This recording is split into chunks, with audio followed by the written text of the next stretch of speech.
Go placidly amid the noise and the haste, and remember what peace there may be in silence. Ito po si Lennon. Ako po si Russell. At ako naman po si Brian. Kasama niyo rin po si Jerome dito. At ito ang Tamang Usapan. Usapan ng mga may tama.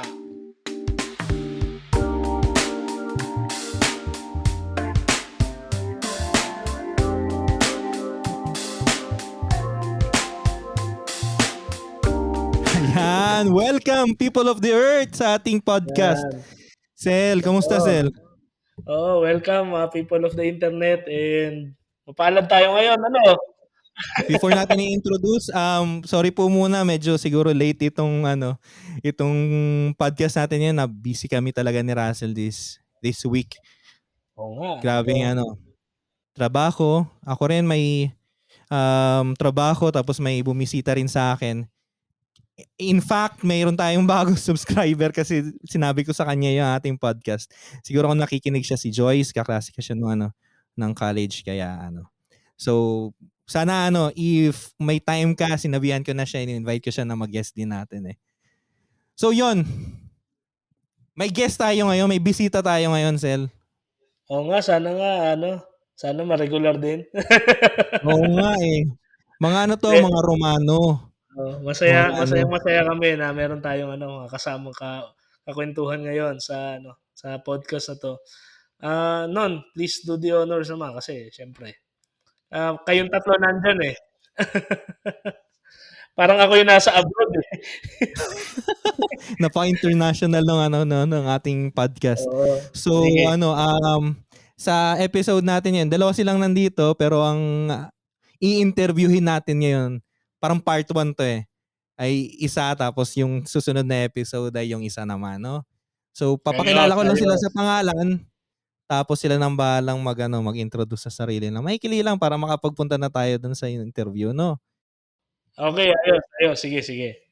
Ang ating mga guest ay una ay si Cleric Brian Kabatingan.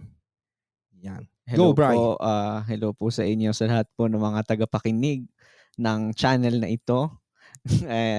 Ako po si Brian at hayaan ninyo akong makapagbahagi ng at makisawsaw sa usapang may tama.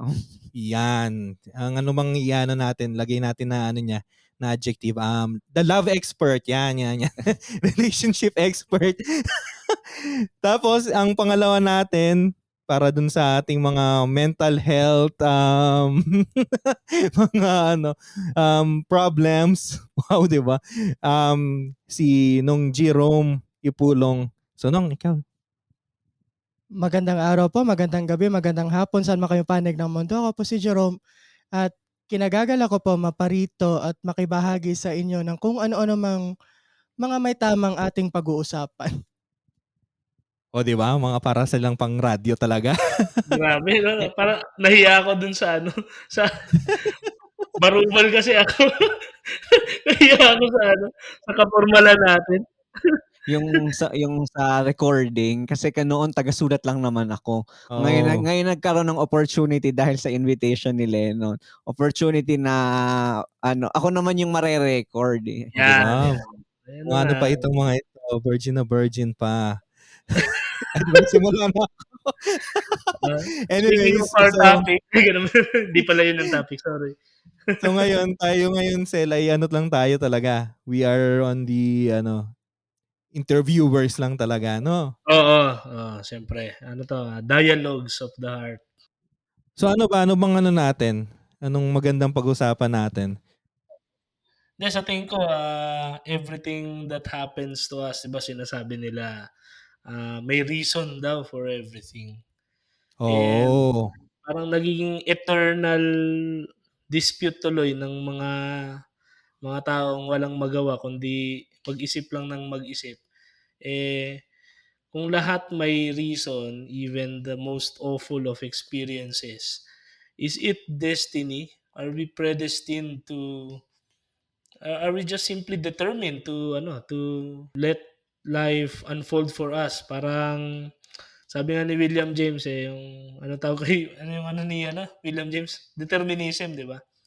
Versus kung yung everything na nangyayari for a reason gift sa atin or di ko alam kung matino yung pagkasabi ko.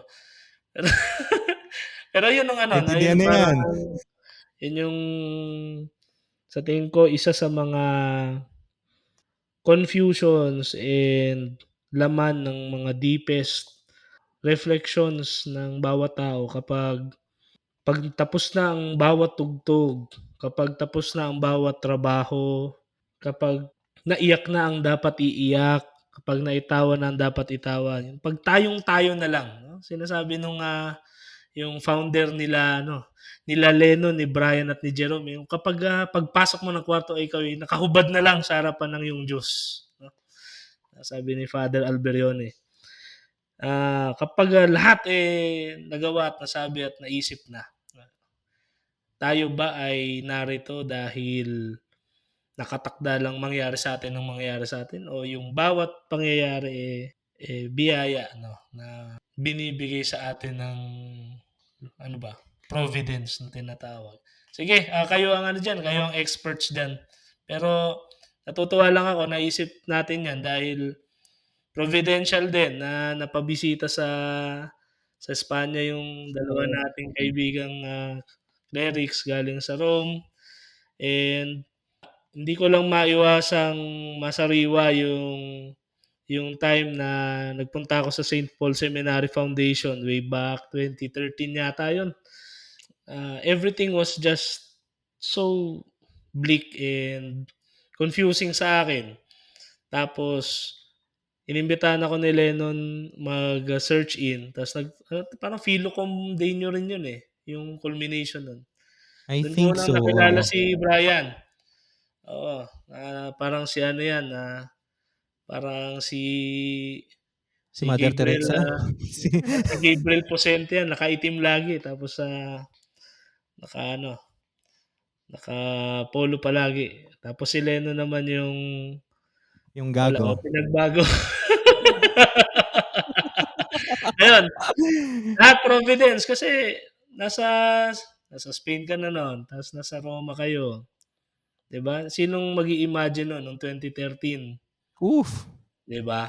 Oo. Sa mga fluent na to sa European language, hindi na nakaya ng kanin tong mga to Hindi na. Na kami. Sige. Na-enculturate na kami. O siya, Ginagamit yung mga paborito niyo. Sige. Sa'yo na to ngayon. Sige. Ayan. Kasi parang malalim din yung hugot ni Russell dun sa introduction. Mga prediction. Nahihiya ako kasi sabi ko putang ina, kailangan ko maganda kasi nakakahiya kung nakaya hugot-hugot na ako. Bigatin yung mga natin. Sige. Actually, yun na yung actually yun yung pinaka natin, yung pinaka topic na naisip kong pag-usapan natin ngayon Nasaan ba yung linya ng destiny at ng providence? Lennon, sa tingin mo, paliwanag mo muna, baka may mga na hindi nila intindihan ba tong pinagsasabi nito mga mokong na to. Destiny na intindihan nila yan. Pero yung providence yung part natin, yung kaya nating gawin sa moment na yun. Ano ba tayo, nagpa-perform lang ba tayo sa mundong ito para sa isang pangyayari na dapat mangyari, o meron ba tayong participation doon sa active participation doon sa pangyayaring yaon? Ba okay batin ako diyan. Yung nung time yung 2013 na time na yon sa mga sa gunita ko. Si Brian allergic pa yan sa word na enculturation tsaka active participation Ayun nga ngayon talaga iba nagagawa lang hindi mo talaga ma-imagine talaga. Very Vatican to na si sige, nag-ano lang ako. Yan ang trabaho ko dito, magkalat lang. Sige. So, Lennon. Ano nga ulit? nawala tayo doon Mapapansin nyo talaga Batanggenyo si Brian, di ba? Ang accent. Opo, hindi po kasi maitatanggi. Hindi ko po alam kung paano po nila nalalaman na taga Batangas po ako. Anyways, bakit ganun? Parang walang yato si Brian, ako ini-interview mo. Ikaw i-interview namin dito. Oo nga. Ano tanong mo? Yung tanong na, nasan ba yung thin line na yun? Between Providence tapos yung and Destiny. Destiny, no? Naalala ko some years ago, 'di ba? Naging talagang trending yung word na yan, yung Destiny, 'di ba? Meron ba talagang Destiny ganyan. Tapos eto katabi ko sinong Jerome ang nagano sa akin, ay nag-recommend sa akin ng pelikula. Ewan ko na panood mo na sila yung Serendipity. Isa rin yung word eh. Lumang ano yan? Hindi yan Drew Barrymore, no? Sino yan? Sandra Bullock. Sandra Bullock. Luma na. 2000 yung film. So, parang ganun yung dinidiscuss doon. Yung destiny, about love, pero ganun nga. Sinong Jerome kasi talaga ang mga ang expert sa mga movies, especially yung mga 90s rom-coms. Ang tanda na. Mga Anyways, 'di ba kasi we have always siguro masabi natin din na we have always romanticized yung destiny, that we are a people, at least the majority of us believe that we are destined to something or someone is destined for us. Kaya nga mahilig din tayong manghingi ng mga signs, di ba? Ito na ba to? At hindi ako kasali doon. Hindi nga ba? Hindi ako kasali doon sa mga nahingi ng signs kung ito ba ay destiny o ano. Pero hindi ka ba naglaro ng Flames ni dati? Flames? Hindi ako naglaro ng Flames nung bata ano ba naman ako. yung Brian? Wala kang kabataan. Pero di ba may gano'n na parang... Flames ba yan? Yung Flames na sinusulat sa papel o Flames na alam kong Flames na naglaro ka ba ng Apoy dati? Akala ko kung naglaro na ba ng Apoy si Brian. Wag naman. Delikado. Para po yun sa sa exclusive content. Wala pa po kami. Subscribe to premium. Tamang usapan uncensored. Ano na nga sinasabi ko? Ayun, di ba? We have always romanticized it, yung sa destiny, hingi tayo ng mga signs na mga ganyan. Pero ang ganda ng tanong kasi, yung providence, yung idea ng providence is, para kasi siyang, pwede siyang maging magkamuka. Pwede kang malito, yung providence, yung destiny. Pero yung destiny, para sa akin, at least para sa akin, may idea na parang yun na yun, parang nakasulat na. Yung providence, it's a gift. So, pag niregaluhan ka, hindi mo sure yun. Pwede yung mabago, pwede di ba? I don't know if I make sense, pero sige, go na Brian kasi magulo na ako eh. Actually, hindi ko alam kung ano-ano. Ang alam kong ang pagparito namin ay some sort of interview. Ayoko namang gawing personal sharing yung Pwede rin naman. Personal sharing. Malaya ka dito kahit ano to. Go lang kung anong itong ating pinipintuhong channel.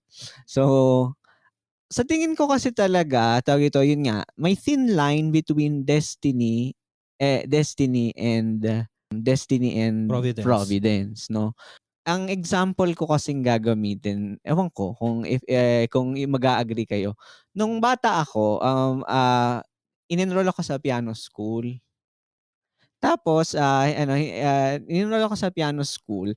Tapos may finger exercise na pinagagawa yung teacher. So ngayon ako bilang bata pa lang ako, pag may gusto akong gawin, gusto ko yung parang instant. Yung pagpe-play ng piano, hindi naman ganun eh. So, hindi naman ganun. So, ay kailangan step by step mo siyang matutunan. So, ngayon, yung finger exercise na pinagagawa sa akin, ginawa ko lang siya for some time. Tapos, sinukuhaan ko na yung piano lessons. So, ano yun? Predestined ba ako? Destiny ko ba yun? Na hindi ako matuto na na gumawa na tumugtog ng piano? O pinili ko yun? Nag-finger ka lang pala, Brian. Hindi ka And I play by ears. Wow. Excuse me. So, ayun. So, sa tingin ko yung thin line na sa dalawang salita na pinag-uusapan natin ngayon is may iba akong talent na na-discover na na yun yung sabihin kong para doon ako. So kung hindi man ako natuto hindi man ako natuto ng piano dahil nawala akong pasensya doon sa step by step na yun. May pa rin ako, may participation pa rin ako na so it's both destiny and providence. Yun ang point of view ko sa pangyayaring yun. So pag i-apply siya sa buhay na tunay, sa tingin ko, yun nga, di ba sabi ni Lennon kanina, sino ba yung hindi humihingi ng signs? Ako yung taong hindi humihingi ng sign. Kasi minsan natatakot ako na baka pag ibigay yung sign, hindi ko gusto kung ano yung mangyayari. So ganon. So Lennon, sa tingin mo, dun sa example na binigay ko, may anong komento ang masasabi mo? Nabalik sa akin. Nananahimik ako dito eh. Ano masasabi ko, my God. Maganda yung yung sinabi mo, kwento mo. Kasi si Russell din kasi ay tumutugtog din si Russell like you. Ikaw, kahit na hindi mo tinuloy yung iyong piano lessons, tugtog ka rin naman eh. Minsan. Di ba? So I mean, masasabi natin na kahit na by choice yon, bumalik pa rin. Di ba? Iba siguro pwede nilang i-translate yun as destiny. Na destined ka talagang tumugtog, di ba? Kaso nga lang, ayun nga may mga, minsan kasi may tendency tayo na umasa na lang ng destiny. So, we tend not to, mukhang may sasabihin sinong siya, not to act kasi we are waiting for something to happen. O kaya naman, natatakot tayo na mag-act kasi nga we think that it is not destined to happen. Anong sabi mo na? Siguro, minsan kasi meron tayong tendencies when it comes to destiny, ina-attribute natin as destiny those things na hindi natin inaako, hindi natin sinasarili kahit magkamali. Yung point na masasabi mo, ay nagkamali ako to, baka hindi ako destined soon. Pero so for example, pag sumuko ka sa isang bagay, sasabihin mo na lang, baka hindi ako destined para doon. In the first place, ikaw yung hindi nag-effort. Pero it's not blaming, it's not putting into the spotlight somebody na may kahinaan na ganito. Pero in a sense, perhaps we should start owning to ourselves kung ano yung kamalian, kung ano yung kakulangan natin, at kung ano yung pwede nating makaya. And on the first place, I don't believe in destiny kasi sinasabi mo na parang destined ka na mapunta sa impyerno, for example. Pero hindi naman ganun yung tinuturo sa atin eh. Naging religious Pero hindi ka naniniwala nung na may destined person, kung mga ganyan. Yung darating sa buhay. Oo, di ba laging sinasabi yan, di ba? Oo, na intayin mo na lang. Hintayin mo lang, darating din ang tamang tao para sa'yo. Yung parang gano'n. So kung maghihintay ka na maluluto yung lechon na hindi mo man lang hindi mo man lang pine-prepare yung kalayo, tingin mo makakain ka ng lechon.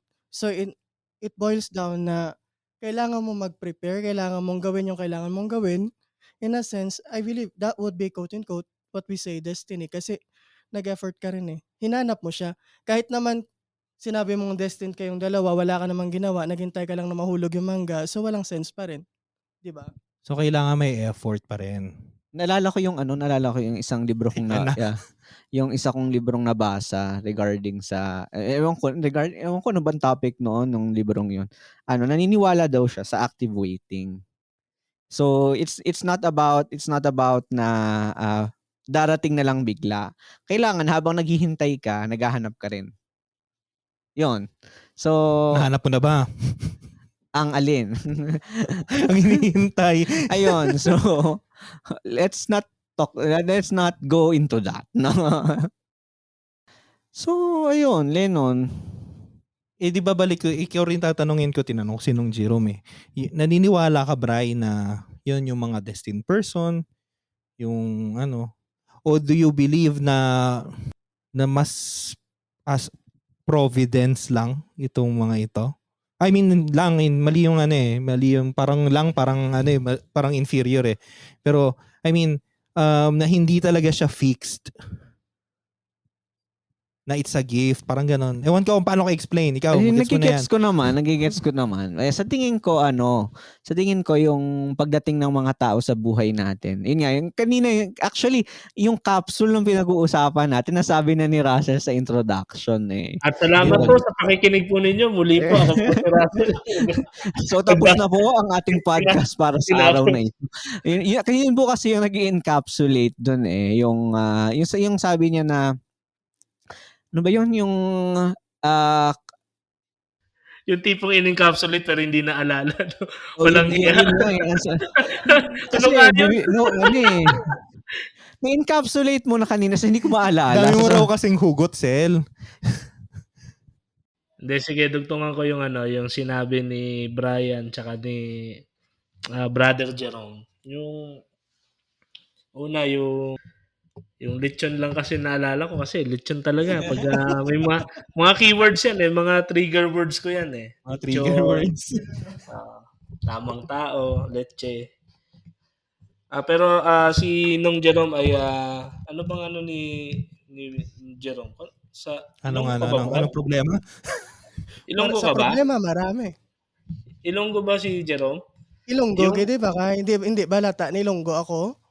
Yung kalayo is apoy yun ha sa mga Tagalog listeners namin.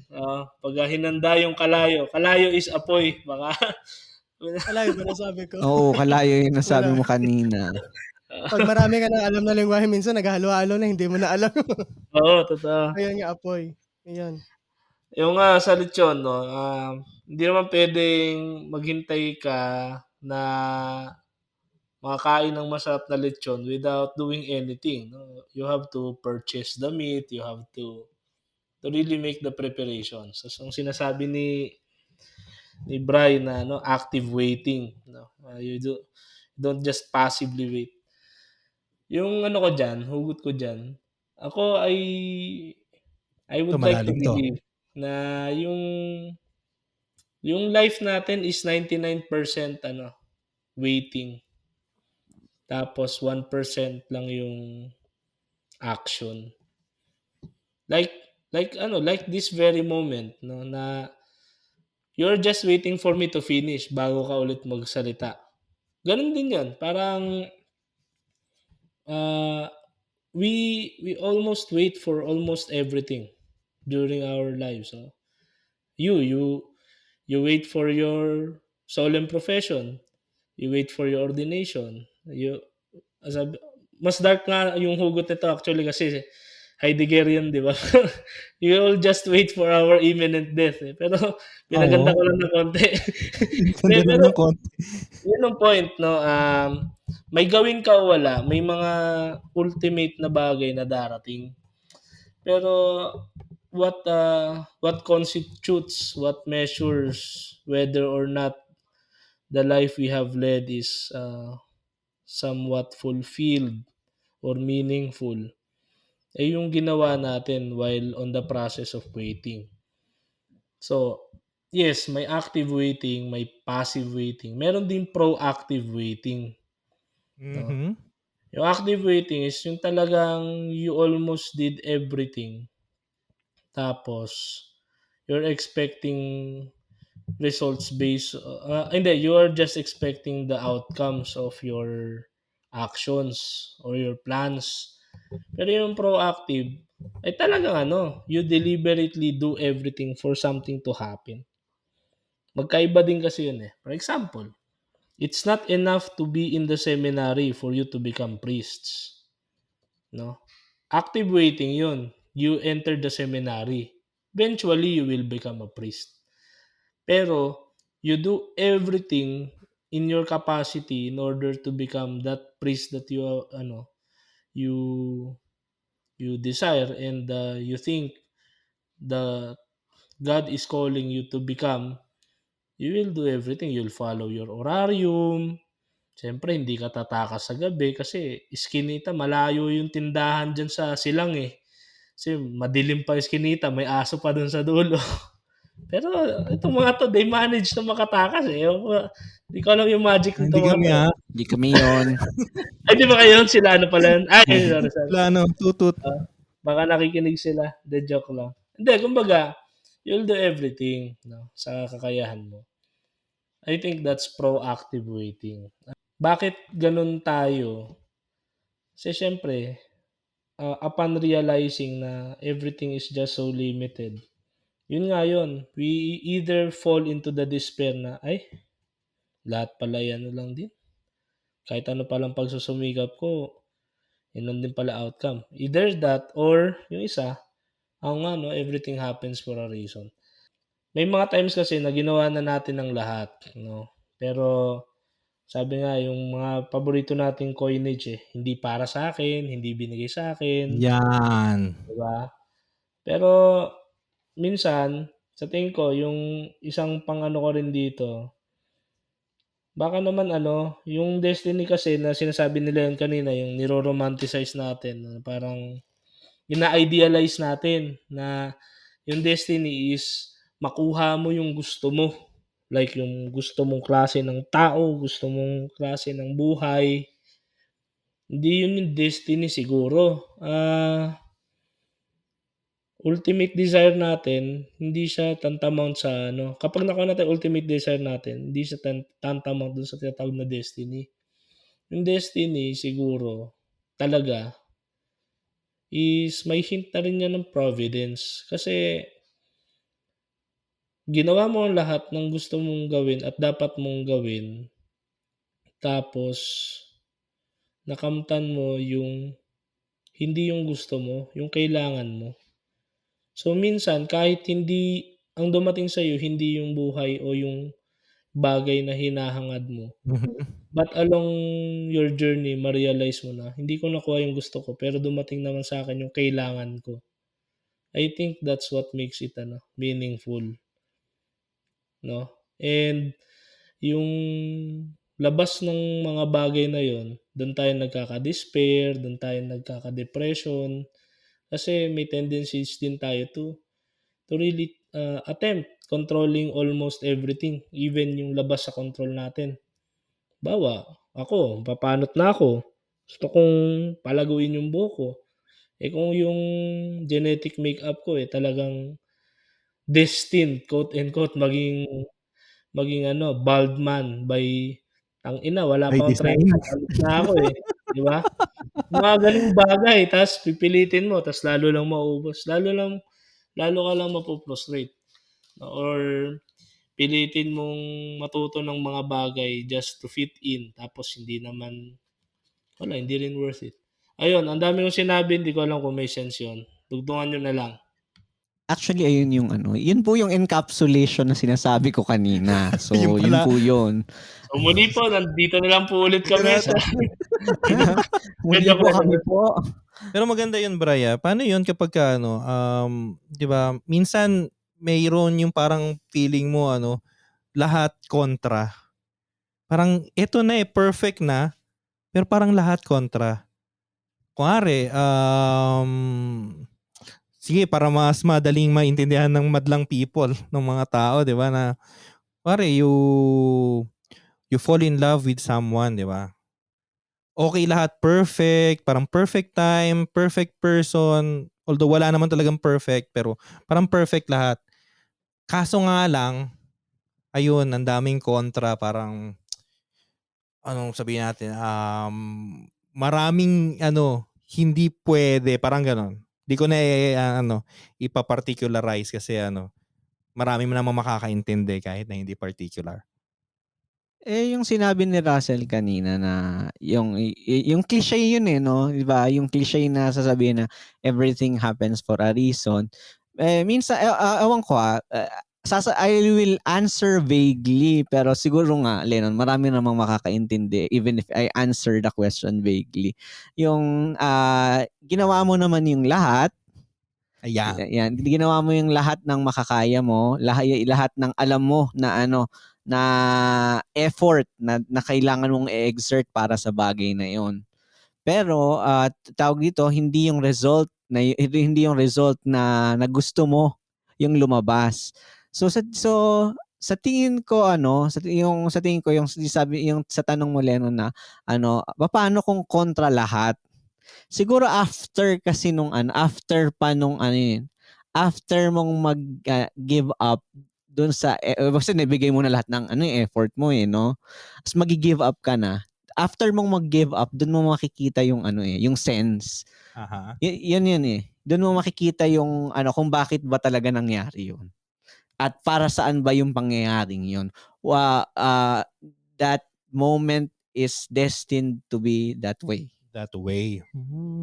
Pero paano mo nalaman if you have to give up? Or baka naman, kasi di ba minsan minsan hindi natin alam kung kailangan ba natin ipaglaban o kailangan na natin i-give up.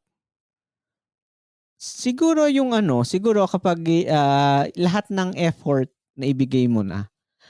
Kasi minsan, alam niyo yung parang naalala ko yung image na nakita ko isang beses, yung isang kamay na nakahawak sa tali. Aha. Kapag halimbawa na masyado nang mahigpit yung pagkakahila, parang mas marami pang damage ang magagawa nung nagho-hold on kaysa kung bibitaw. Na-gets niyo yung imagery, Yeah. yung imagery na, yun nga, kapag hawak mo yung tali, mapipisa ka nung tali.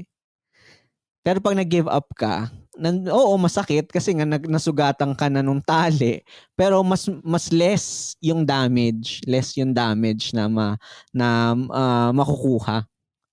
Sa tingin ko yun yung gauge. Yun yung gauge na kailangan na ibigay mo na lahat ng alam mo, lahat ng nakakayanan mo, and then that's the time to give up. It's the time to give up. Ang ganda ng mo dyan, Bri. Kasi nga, that's actually yung pinakamahirap to learn to give up, to learn to accept being rejected, halimbawa, o failures, halimbawa, lalo na sa mga katulad ninyong tatlo ng mga overachievers. So, kung may overthinker lang ako. Ha? Overthinker lang ako, tsaka overeater. Yung achievement. Ayun nga yun Ganun ang mga marks ng mga Achiever po si Lennon. I-congratulate po natin siya dahil gumraduate na po siya ng theology. Graduate na rin kayo. Kaya Anyway, sa Roma din ba sila nag-theology? Sa Roma din kayo nag-theology, pre? Mga Romano Yes, to. yes. Oh. Grabe, kaya pala parang napaka-dogmatic nung... Hindi, charot lang. Sige, buga. Mukha lang yung dogmatic pero hindi yan. Ano nasasabi ko? So Lennon, tuloy ang diskurso. Ayun nga. So, kasi yun, lalo na kapag talagang you think na, na perfect na na ito na to destined na to. Kaso nga lang, tama nga naman si Brian doon na sometimes we have to face the reality. You have to really, yun nga, paulit-ulit natin to, Sel, di ba? Sa mga past episodes, yung discernment. Kailangan talagang ma-discern mong maigi if ito na ba, kailangan na ba talagang bitawan? Kasi tama, galang nung image si Brian dun sa tali that it can lead to more damage pagka hindi mo na-discern ng maigi if you have to hold on pa ba o hindi na, di ba? So, yun ba ay providential? Gulo ng tanong ko. Hindi na ni Brian. Ulit. Anong tanong mo? Kung providential ba daw yung Oo, kasi 'di ba, malay mo yung the fact na parang kontra lahat, baka 'yun. Baka providential. Mga signs daw ko na baka quote and quote the universe is telling you nothing. Ayan. Well, I will sound controversial dito. Pero sa tingin ko... Kailan ba tayo hindi naging controversial dito? Uy, Panginoon ko. Sa tingin sorry ko po, may nalaglag dito. Sorry po, nahulog po yung nahulog po yung painting. Pagpasensya niyo na po, malis pong ma-fall si Nong Jerome. Yan. Yan ang next episode natin. Go. Sa tingin ko, if we can glean some wisdom sa mga hayop, no? We over-glorify yung humanity being in the pinnacle ng ng creation or ng ano ba tawag niyan? Ng life, no? Kasi may rationality daw tayo. Pero Ang daming basic na ang daming basic na lessons o wisdom na makukuha ka sa mga hayop. Number 1 do'n, yung mga hayop alam nila when to let go, 'no? No, unlike us humans, 'no, um, yung mga hayop they are capable of, ah, applying treatment when they are ailing. Pero 'pag alam nila na na-exhaust na nila yung capability na yun, they simply succumb to life. No, yun yung, image na shinare ni Ignacio Larrañaga sa ano niya, sa isa niyang libro 'no, na for example, when a dog, ah,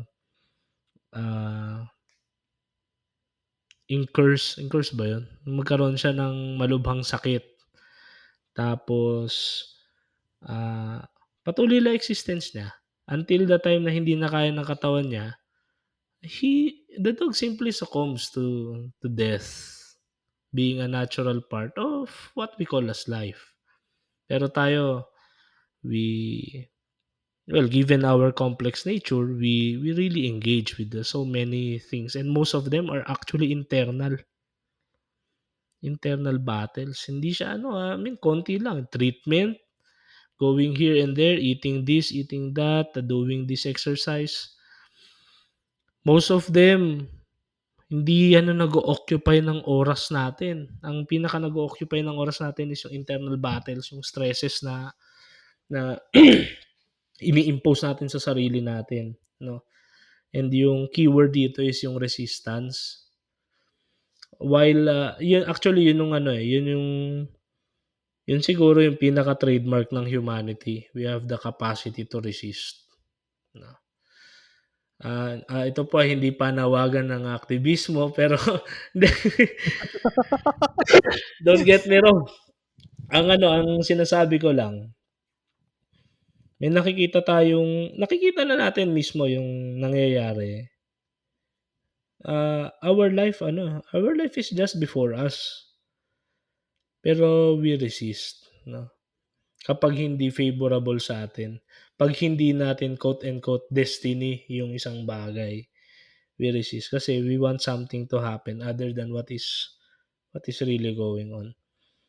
'Pag gano'n tayo constantly, kahit saan tayo mapunta, kahit sino makasama natin sa buhay, kahit anong maging estado natin sa buhay, hindi tayo magiging masaya, 'no? Kasi gaping hole 'yan, gaping wound, 'no, sa puso natin na lahat ng bagay ita-try nating i-feel diyan, 'no? So, walang klase ng bagay sa mundo na makaka-feel do'n. Ngayon, bakit ako napunta do'n? Putik, naligaw ako do'n sa train of thought. Pero ano Malay 'yun, ko ba sa'yo, saan nanggagaling yan?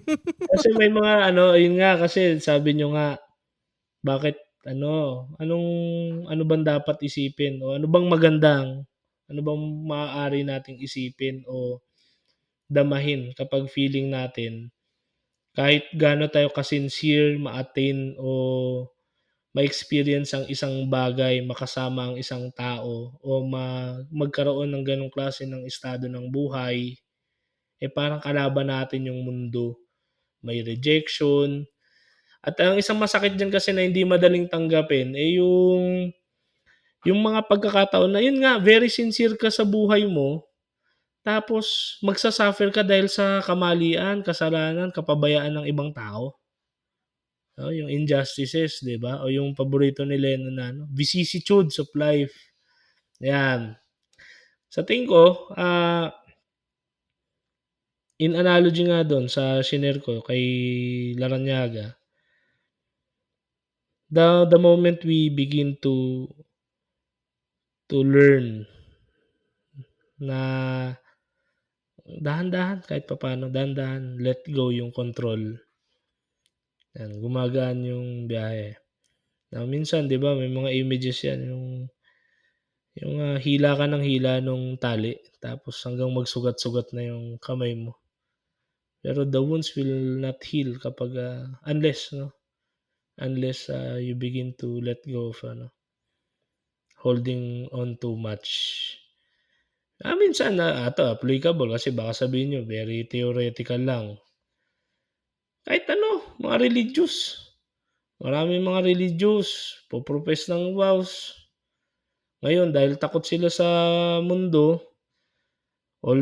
yung youth nila, for them, quote unquote, they spent all their youth sa loob ng seminary, sa loob ng community. Without that, wala na, takot na sila kung anong mangyayari sa kanila sa mundo. Pero hindi na rin sila masaya sa loob. Alam nilang hindi na sila masaya, pero sige lang, wala eh. O, di ba? Doon ka mapapatanong ngayon kung destiny ba yun, providence, o sarili mo lang ding resistance. Di ba? Napakaano lang kasi, masyado lang sigurong brutal. Parang hindi tayo dinahandahan ng mga adult sa buhay natin. Diniretso agad nila, no? Hindi nila hindi nagalagay ng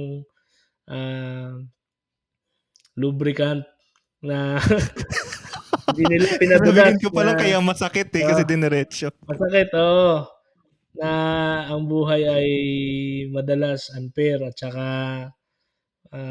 malungkot, no? And tapos yung mga salbahing nakakasama natin sa community. Lalim Ganon, sa tingin ko, yun ang mga factors yun na nakaka-hamper din sa atin para ma-meet yung tinatawag nating destiny natin, no? Ang ganda nung discussions nyo. Yun nung ko dun, nakuha ko dun sa mga tanong nyo. Ewan ko kung may sense. Siguro sige, mag-a-add na rin ako para naman baka isipin naman ninyo wala akong na-add na maayos dito sa sa usapan na to. Maisip natin mga kausapan, no. Siguro if you can see ang mas napag-usapan natin yung sa destiny, pero siguro maganda rin na tingnan natin yung yung idea ng providence. Na yun, ang ganda nung description ni Russell kanina na sometimes we think of destiny as that of that thing that we want, of a person, of something na we want to happen, to have, and yun yung tinitingnan natin as destiny, yung hino-hope natin na maging destiny, no? So may part ng sarili mong wishing, sarili mong hindi ko naman matatawag na egotistical, pero may part ng individual na he or she is putting hope in something or someone or whatever. Pero at the same time, yung providence nga yun na nga yung pinag-uusapan natin Minsan hindi mo alam minsan yung hino-hope mo, hindi naman pala yun yung makakabuti sa'yo. Hindi naman pala yun yung tama, di ba? Tama para sa'yo.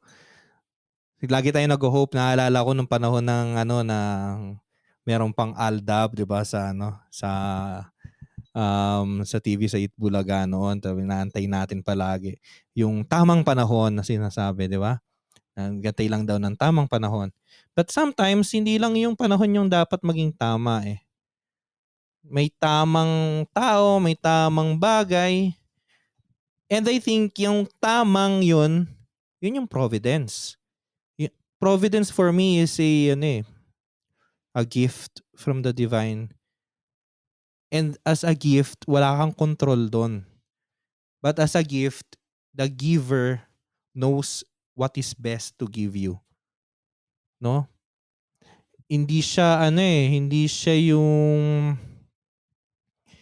yung ako, yung humihingi lang basta-basta ng kung ano yung what I think is good for me. Rather, I am given what is really good for me. Sometimes, hindi natin naiintindihan sa una na parang we can't understand bakit ganun. Parang, is it really good for me? I remember yung ano, di ba? Nabanggit ni Russell to dun sa isang episode natin, yung imagery na binigay ni Bishop Barron. Yung sometimes we look at a picture, nakafocus lang tayo dun sa detalye. Color black, pare, may blot na black. So we tend to see that, we tend to interpret that as a failure o pangit, ganyan. But we forget to see the bigger picture, no? I think yung bigger picture na yun yung providence eh. Kasi nandun na yung ano, yung it goes beyond just our wishes, just our romanticizing nga, yun nga yung sinasabi natin kanina nung ano, nung destiny. Ngayon siguro, ewan ko kung may idadagdag pa si Brian, pero kung wala na, magpunta tayo sa ano, sa suggestments. Muna si Russ. Pero may dadagdag ka ba, Bri? Suggestments na tayo. Sige. O sige, una ka Sel para ano, para maka si Brian kasi mga bago pa lang naman sila dito natin, para alam nila, makapag-ready sila. Tawag dito. Ay, sasuggest ko. Teka. Sa tingin ko, lahat kasi tayo ano dito, na we're all on the same boat pagdating dito. So, nakakaingit nga siguro yung mga tao na ano eh, walang ganong reflections. Sa tingin ko sila yung ano, mga talagang masaya. Kasi they will not have to experience the burden of thinking about it. Ewan ko ang suggestion ko siguro, pumunta kayo sa museum. Itong mga to, ang tatlo ditong kasama ko, kanto eh. Marami kasing museo dyan sa ano, sa Espanya. Pero ang suggestion ko nga yun, dito sa Pilipinas, yung mga tropa ko dyan, yung mga makikinig dito, kung saan may available na museum, pumunta kayo. Or simbahan, or somewhere na meron kang makikitang painting. Napapanahon kasi lumabas na yung Hymen ni Luna, di ba? Ano ba? Ano yan? Sorry. Hymen o Hymeni? Hymeni. Magandang Nakita mo na yung Hymen ni Luna? So, magandang makakita ka ng hymen. Lalo na kayo, makita niyo yung hymen. Pangarap ko nga yun na ano. Gusto kong makita yung hymen. Oo. Kasi, hymen. Hindi kasi ano kailangan niyo yan. Kulang yung ano. Kulang. Cultural. Hindi kayo pwedeng mag-profess ng hindi kayo nakakita ng ng ganong painting. Hindi, ganito. Yan ang suggestment ko. Pumunta kayo ng museum or somewhere na may baka may mga alta sosyedad dito, may painting kayo sa bahay. Kasi ako wala, kaya tapos pumili ka ng isang painting. Tapos appreciate mo lang yung painting. Yun lang. Hindi, ganito. Pag tinitigan mo kasi yung painting, di ba mamemesmerize ka na, wow, ano kayang klase ng utak yung meron yung taong ito, such skill, such passion para mabuo niya yung painting na to. Tapos, grabe, siguro well celebrated, highly valued yung painting, etc. blah blah blah. Tapos, after niyo yung gawin, kasi syempre ganun, di ba, mamangha ka. Titigan yung maigi yung painting. Kung kaya nyo kung pwedeng picturean, tapos titigan nyo siya, i-zoom in nyo, yung katulad siya sabi nila, talagang hanggang sa pinaka-detalye. Mapapansin nyo, it's just blobs of paint. No? Ganon din yung buhay. Mahilig kasi tayong mainggit sa iba. Kaya tayo nagkakaroon ng fucked up na understanding dyan sa destiny. Na parehas kami seminarista, so pag siya naging pare tapos ako hindi, so ako malas, siya dinestin dun. Hindi, gago. Hindi ganun yun. Yung magkakaiba tayo ng journey. Kahit sabihin natin tinawag tayo or napunta tayo sa almost similar na situation. the way we receive things, we understand things, will always be different. Walang duplicity dyan. Even sa appreciation nga ng art na yun, no? Yung sa'yo, pwede mo siyang makita as aesthetics. Yung ibang tao will see it will value it based sa monetary na value. Siguro million to. Sa'yo, siguro, napakahusay naman ang gumawa nito. Yung iba naman, detalye, napaka-intricate. Siguro may kapansanan or parang ganun, no? May genius, kumbaga. Mga ganung bagay. Pero kung titingnan mo lang, lahat ng yun, pag zoom in mo, these are just blobs of paint.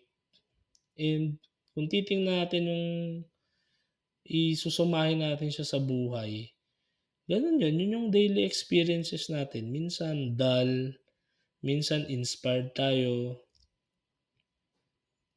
and wala pang nakakakita sa atin nung talagang painting natin.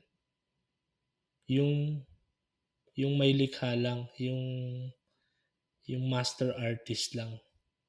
Kahit tayo, wala tayong capable makita yun.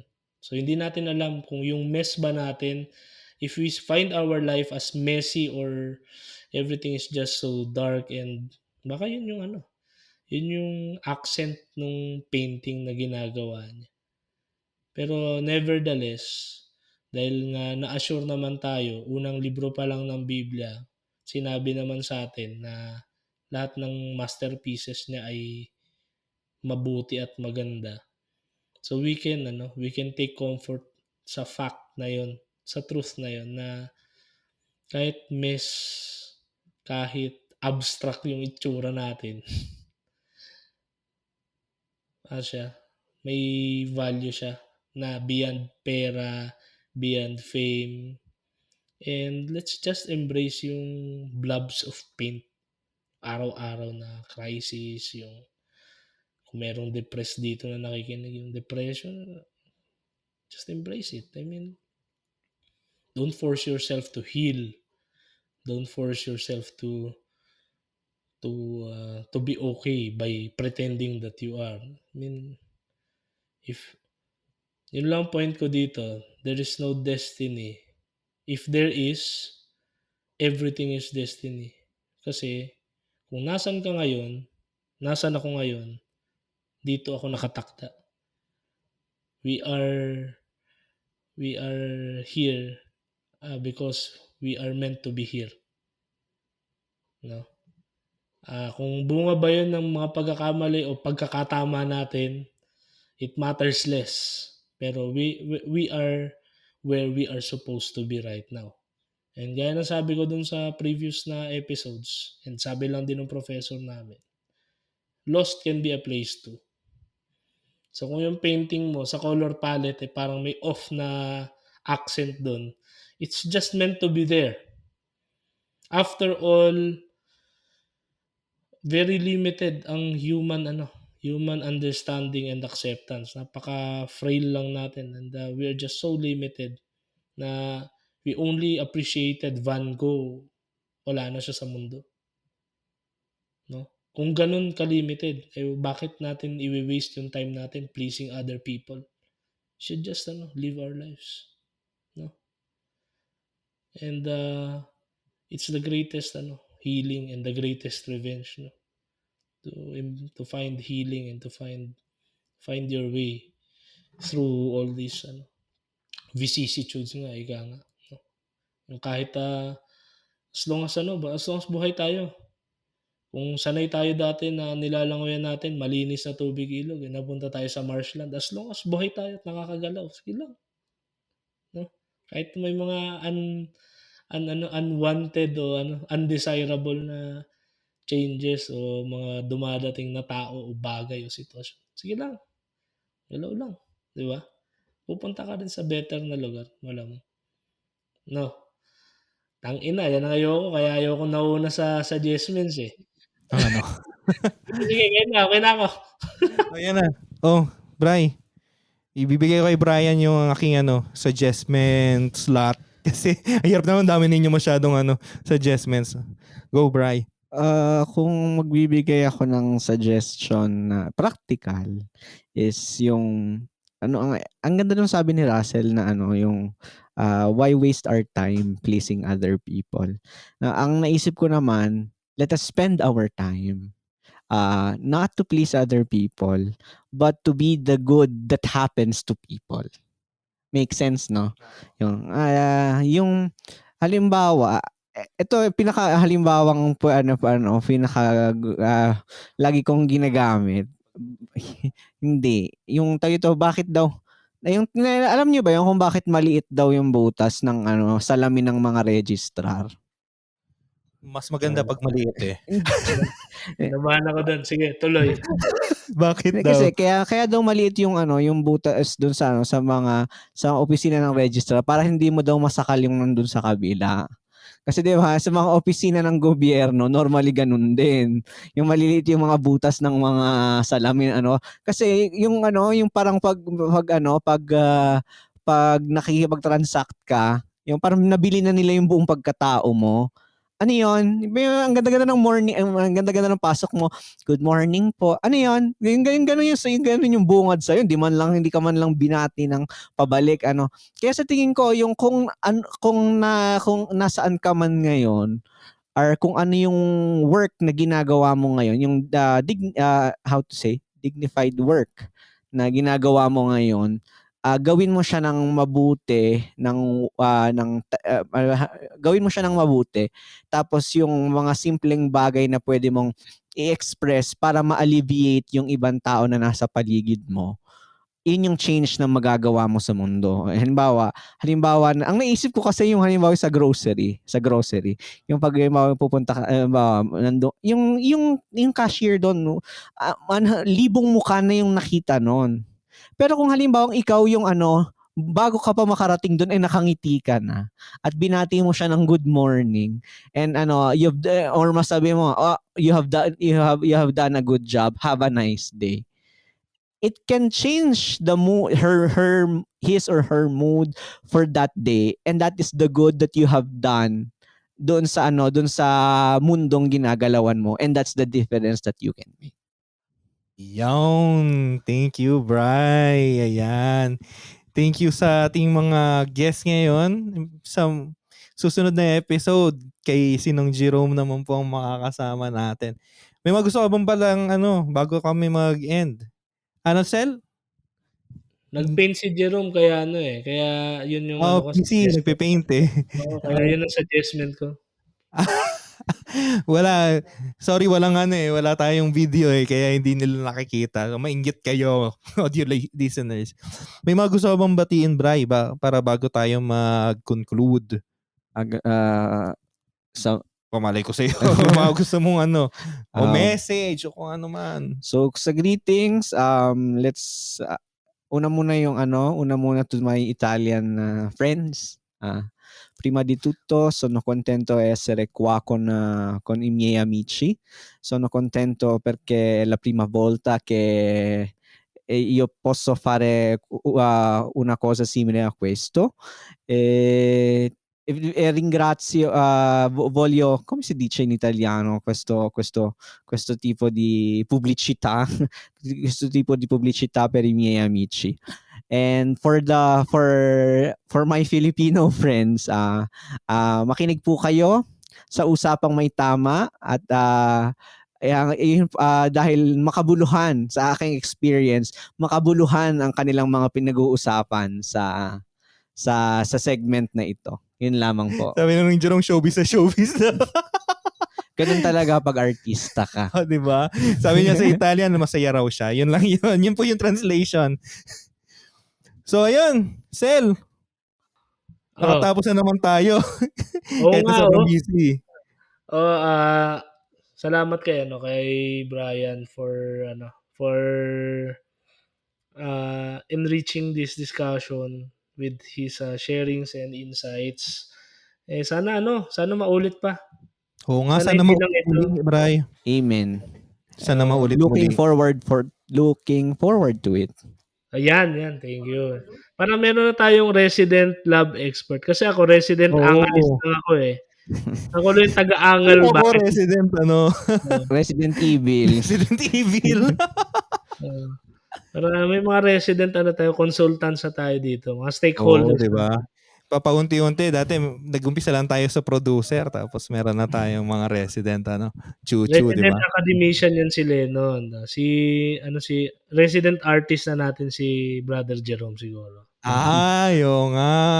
Yeah, Maganda yung teach us the ways of kasi sa akin Hollywood. kagabi tungkol kay Bernini tsaka kay Caravaggio. Mukhang maganda nating minsan yun sa podcast. Usapang art, di ba? Di ba? Di ba? Nagle-level up na yung ating podcast. Hanap ako ng Kama Sutra expert din para mag-outsource na lang ako. Baka ito na rin. Sa tingin ko, hanap na rin kayo ng tagline. Kasi tagline. Kasi di ba karaniwan sa mga podcast, may yun yung karaniwang aabangan. Naalala niyo ba yun?